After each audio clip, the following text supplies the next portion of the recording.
Hello, tu ni pha na hin. Tu chung Manipur government hong ki form chung chang thu dola. MLA hole nampi te hinga ken zong sei nom phat ke hin ne je kalung gel ka ngai dan ho. Azi chu tu lai ta hin MLA thum ho cabinet minister ahilo le Deuputy CM hilo le minister hin kila ho thum chung hin ilung hang the aje nguvin hi. Lunghan diu hi di kasai ahin la Manipur State hi na noya MLA hi na lai ho chunga iga alung thaiwa ma ho thum chunga iga alung han nu hi di kasa thei po ye hoi chi a chu ke yel da na thakhat ni he ama ho zonga seidinga MLA chu iti ale Manipur State state hi na noi chula vai hop no Manipur State na dinga na tong hi wa chu ona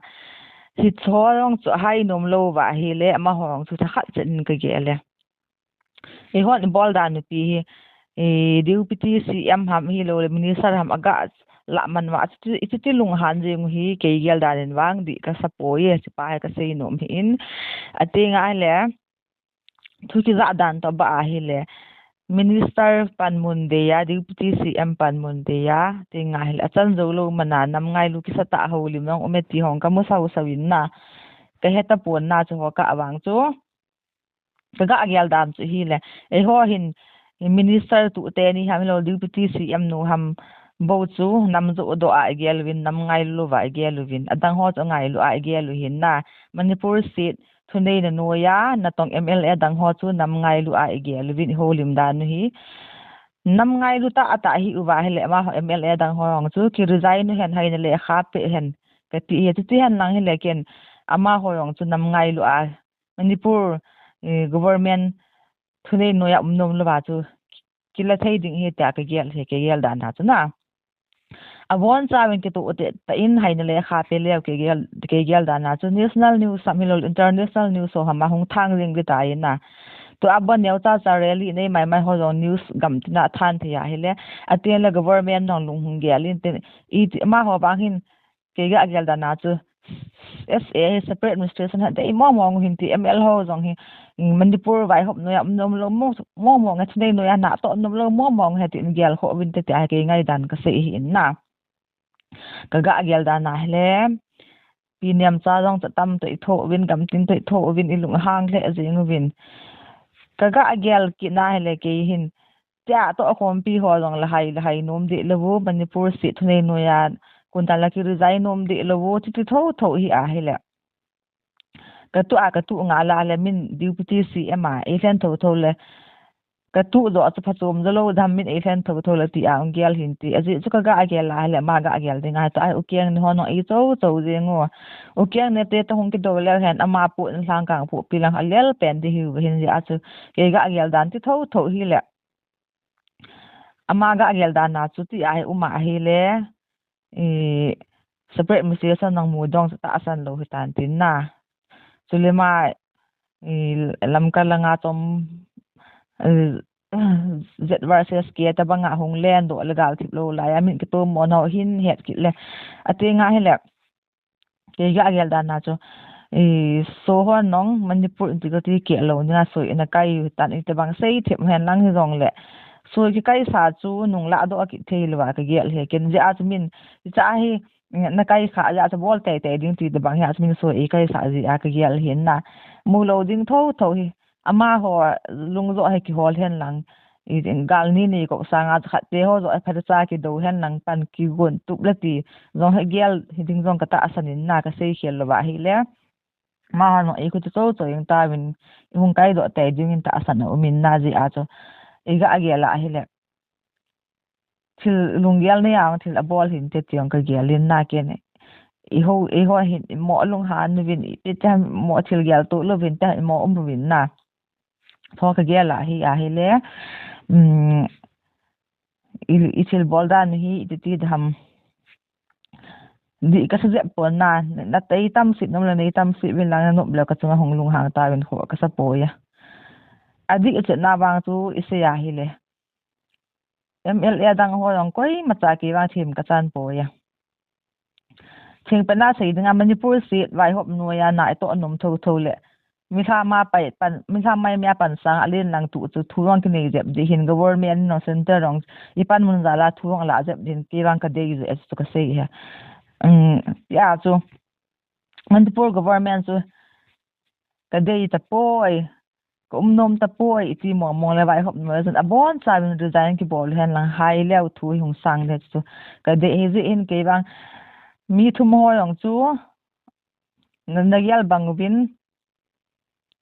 Manipur government sa le luwin ka gelin na ngai chat lai win ka gelin tu chunga ka chiong tin adang ho rong ta bang ma ka gel he ji chu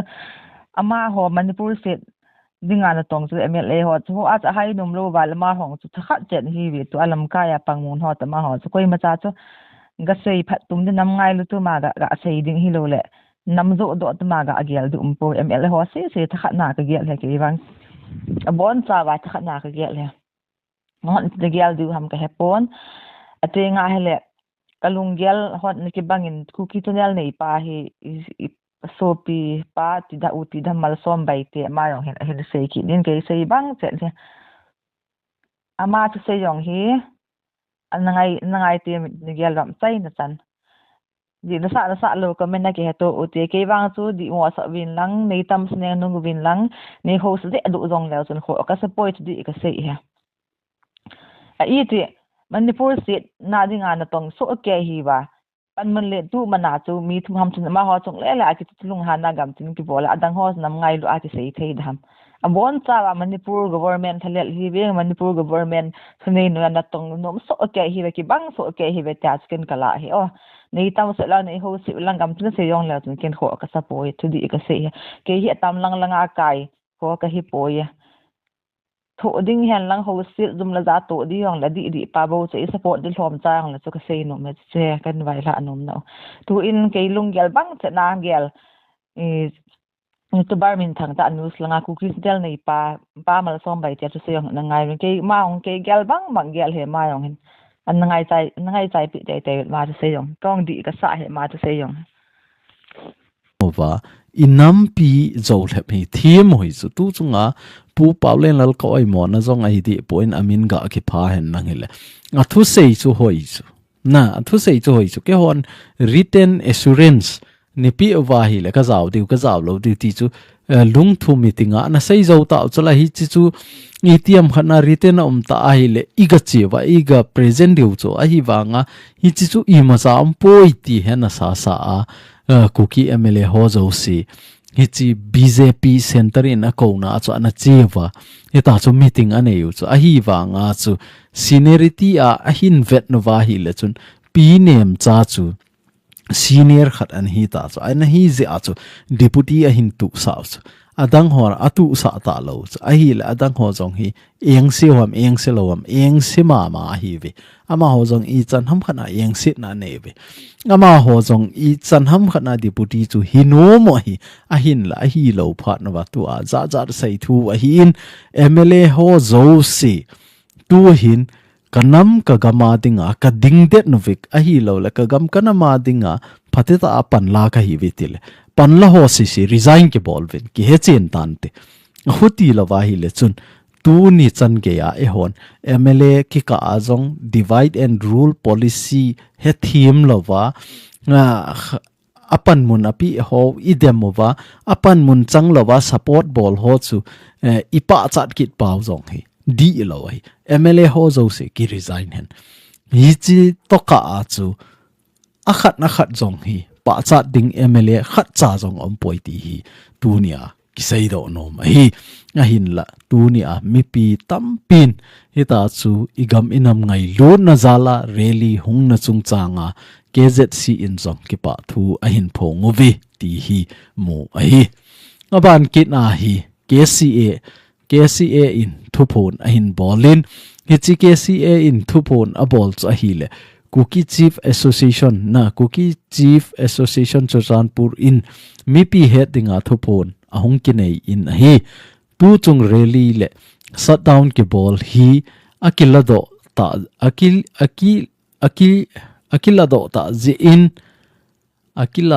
ta ji in tu apat changwal hi hen koi kiloi khom kiloi khom na hi zong le kuki CSO thu sa lo wa koiman boina abol ta loading a hi noi la ngai ga vet be kit lo chen 5 pm a pat ni khothum 3 days sunga hi khotina ama khosung chi a kivet tup ding na ki koi tup ding hi chi thu phun na sa lawa boina to a uma hi le mimal le a khole veng mopo na hi ding a hi CSO in thu iti say da mo ki pota loading hi na CSO in mo ki pota loading cookie chief association in jong mo ki pota loading iti ham khat na punga apat na adang si ahi boina ha sat na hung to a khatlenin liam na hin to ahi la chun CSO in mo ki pota loading hi cookie chief association hon mo ki pota loading hi ti hi thupo na bolo che hi chi dung chu ya chu cookie student organization Chochanpur district in jong hi chi KCA thupon chu ka to sot no ve ke ti a hi thupon a hin bol ki taw chu hi chi sa pawa sei wa in ama hon jong hi chi really aki chaya pat na hi shut down blockade ke bol ho azat ke bol ho hi lifted ke bol a hi tai kilado a hi tai hi ji chun koi ta bang boina ahung to a hi le ni chiwa ke hon thu ka nei ta po ve ke hon mo ka po lo de wa hi ti hi ki cho hi chi dung ju ya cho bizang hopi village authority hon jong hi chi to bang ma a chu thu so bol ki taw cho hi chi koi to bang boina hin se ma o ma a ki tong kha a u ma hi jong le CSO ho le bizang zut club het pi na lova boina I bol lo di vin het sa hi koi to bang hi chi thu phon na sa lawa boina hin sim a boina to le ama mimal in mo ki pu ding a hi ti hi thu pi na a hin bol ki taw chu hi chi a hin nei zo wa hi alang khat langa UK ne ten press release khat a hin bol ki nova nammi te het sa thu phon ti a hi thu phon a hin bol ki taw cha ba le anoi langa hi ga ve ki lo chun a point sagin a hi shut down bol a pan lal zo si a ki su kha wang sit atu zo si CSO ho ki chu tho jing ki chu tho a zendia nu te zo si ki go sa I hi diu a hi ti hi ki cho ti chu in zo a chu KSO a hi in out village authority ho a hi in KCA ho cookie chief association ho a hi even ama hon ke hon mo kapu ta lo diu a hi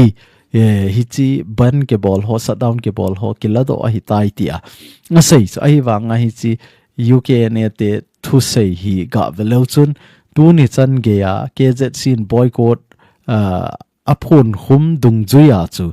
nammi ten ki phin hi ki chi la pi jing ding ni tiam khana ki tong kha a boy ahung o ma hi le CSO hon na boy pi di wai ti hi don but na a hin pi ki ta aban le Deuputy CM ho resign ki bol to ka a hi chi ki phin na hi chi zom jing ding changwal hi hen mi pi hi jong le ki phin na hi ki chi zom pi ding koi to bang hi chi wa mo hin po a hi lo la hin kham au ma hi le you can in pan kila ding hi ti chan ge jong hi thu phon a bol cha a hin la a chai na pe na a sei pau hi ti khat te ti a mi pi hi ti khati ti a mi pi movement anaki sei suboi SO group ho tu a tu kisana I kha do lo le amel se zo nam ki zo lep na beding a hi ti sumil lova pangkhom chi din ko na kanei uvi ti hi chi pa hi di kit cha lang khana na adang se wang hi khat la khat ki gi to na ta banga hi hung do a hi ta in nam sungo wa hi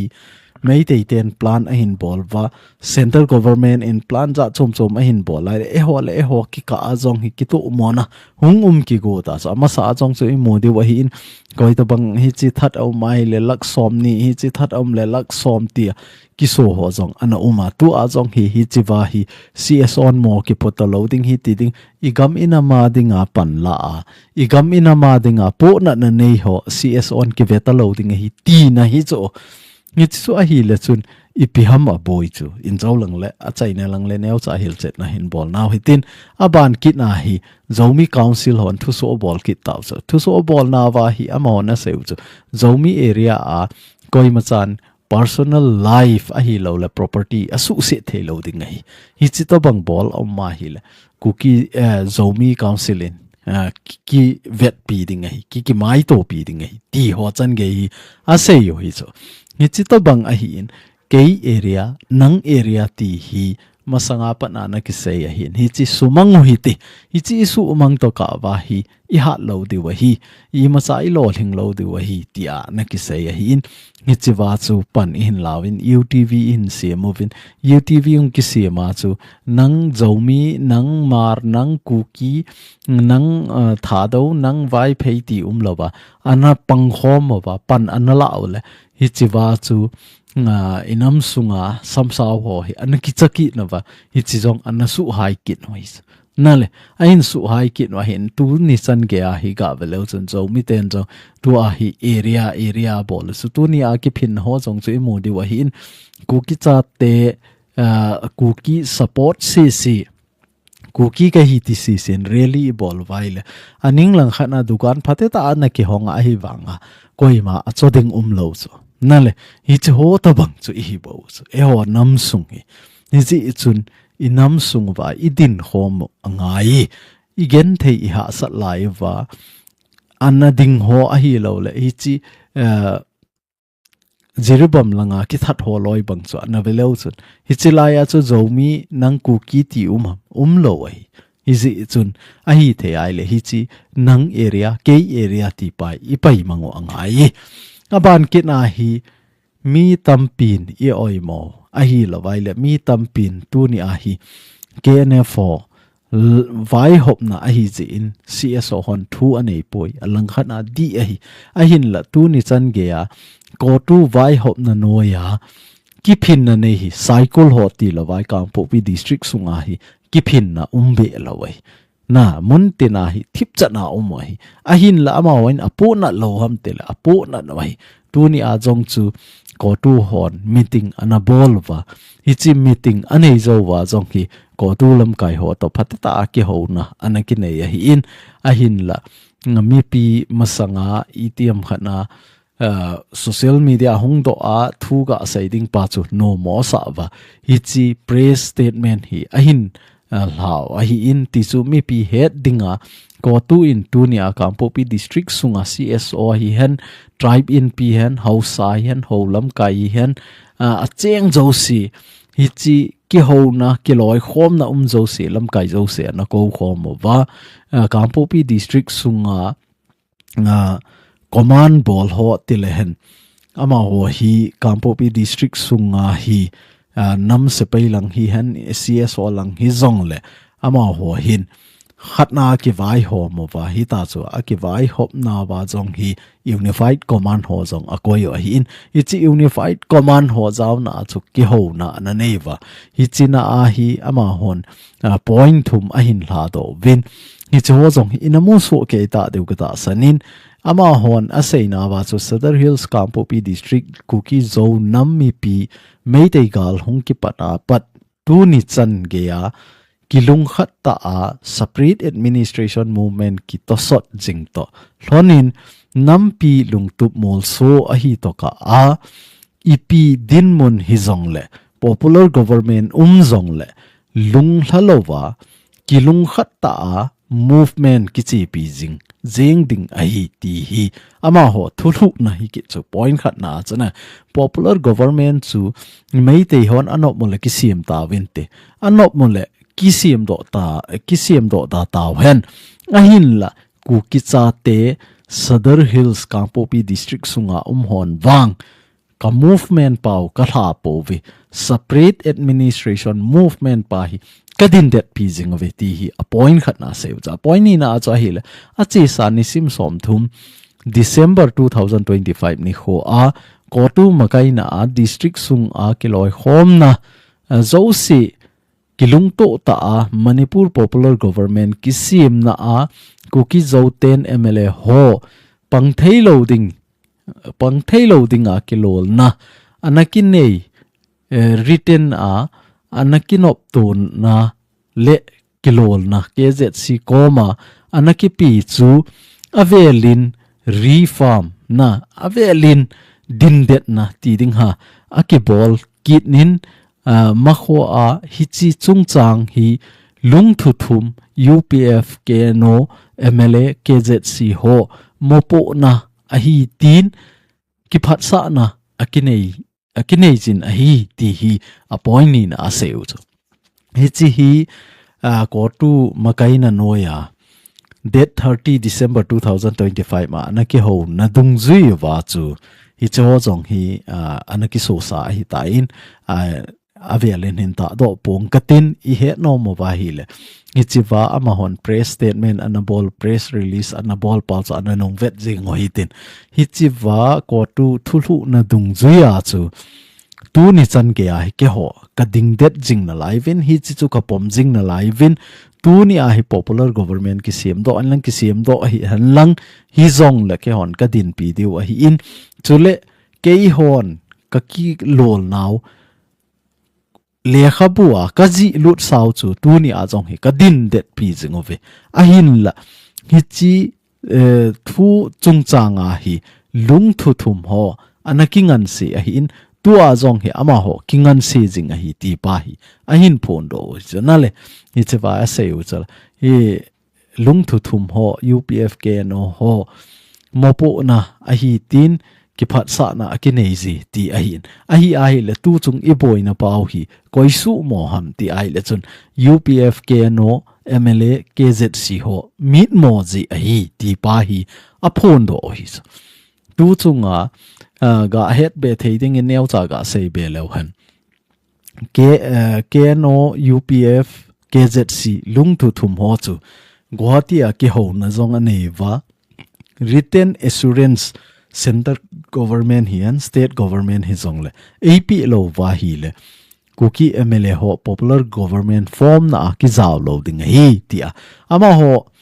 nampin ki kine pi so KNO UPF chu a hi le center to talk nei a hi za chu inampin ama chu center to ki holdinga kingan si a aban le MLA ho chu a hi le kuki nammi pi adinga SA anathuma sapen a hi je wa mi pi represent a hi je wa chu ama ho jong kita san kit hi chu aban le KZC chu kuki cha te adinga CSO kiloi hom na zo si abana hi ta chu list tampi sanga chu hi zo si ki khai khom na chu KZC ki si men tia KZC an ki si ma kuki CSO ho zo si ki ngap na khat hi kit hi ji a chu ama ho thum ki ho to wa written assurance ipi lo wa hi le popular government sima kazaw lo de wa hi ti hi ama hon ana se wa hin hi chi dungzu ya chu mi pin jong ki phat sa a mi pin jong ki no pi a hi ta chu ana chi hla hin a hin la tu ni a hi UPF KNO hi ta achom mai sei le lead danen hung omen SOO no ya ho te taute SOO a hi in MLA a hi in a hi lawai le KZC a hin na KZC ho a hi in hi chi KZC ho CSO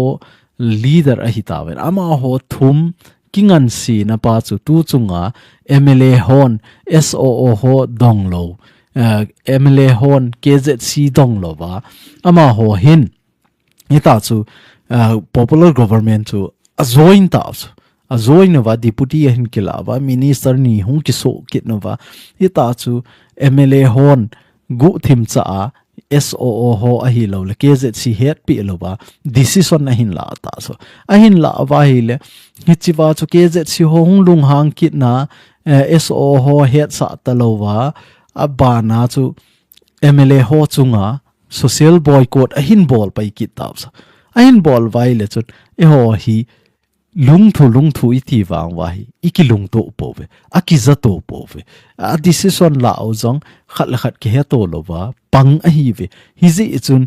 kotun hi chi chung changa mo ki pu pon tin lung thu thum hon mo ki pu de wa hi ti chu hi chi appointee na asei nom pe na cha hi in athum na a hi le mi pi political demand separate administration lol hinna galzona a toka si a kuki zo buffer zone hi tin le ha tho a ki veng bit jing ding a hi chi appoint thum na zong hi point hoi tai ipg nam tele tu ni chan ge me te le kuki ki khen na hi chi buffer zone a hi bowen hi chi chun buffer zone hi phateta akinga ding hai koi deputy ka thei poi koi minister ka he poi administration against a na hin to wa hi le chun hi chi hi ke hon pan kala de wa hi ti pa chu appoint thum na sei kit wa hi in tu ni chan ge hi social media za chom ma chu event na hi le chun mi tampi hin kampo pilang ho ipi na bol hom knf ho na kicha ji wa na changam lo hi tam ti zong hi za hi sei jeng wa hi ni chu di nan te na koi ham tu ni chan ge ya ku ki cha te thing noi ki chalo aji chu thing noi ho hin koi ma dep nei lova mi hin ho hi gan cha hin ho banga age lova ano hun kila jing oi cha ama ho ki ka jong kilung sit na lo hi bo hi chi a hi ja a chu ku ki nam mi pi ten thing noi ki chai cha ni je a chu a ki phin lo chu hinan te hi zong le alang khana chu tu a iki phin wa hi zong le I ti lang pangai ki phin de pham a hi lo le tu a mei te hon social media to nop na e nei bangwa ho e ho le ho ki na wa ini ki hal pi di hom hi chi ama ho hin strategy phateta gon tup na ne chu tu a jong hi ko tu lam ka ya ko na thu gu thima thu ki za dan to ba a hi le monday ki jong le hin ke ho na anei ki diu hi chi dung zu ya chu movement hi ahin pat diu a hi ti pa jong hi neu cha mi pi hon he thim ne divai ka phone a hi in tu hin idps so ko na thu phone ga be lo hen ama hon jong tu chunga kuki MLA hon inampi gen theina ha sat na he phat ta lo hi la pi nem cha kip gen a hi lo lm khaute nga Mr. Ngul Sanglur na pu Ngul Sanglur sanate a hi in ama ho thumin in gam inam ahin zo do jeng pa wang hi phamo akisa I ti zong hi phone do na ahin bol ki no vi ti chu mo a hi in hi chi idp ho hi in fala ko na hong jam do idp ki loi khom hon ahin phone a hi in tu ai kampopi district langa ko na idps ho leader hon ahin phone kit now a hin hi chi internally displaced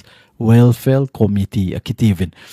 kampopi district lang a hi in ama hon jong tu ni chan ge ya hi I macha ki thopi na injawai sei bangwa chu 23 24 25 compensation lak thum lang PMAYG hi che ho jong hi moding a hi tia anabolova form fill up ball sa to I to aban le in ki su se hon hi zat a moding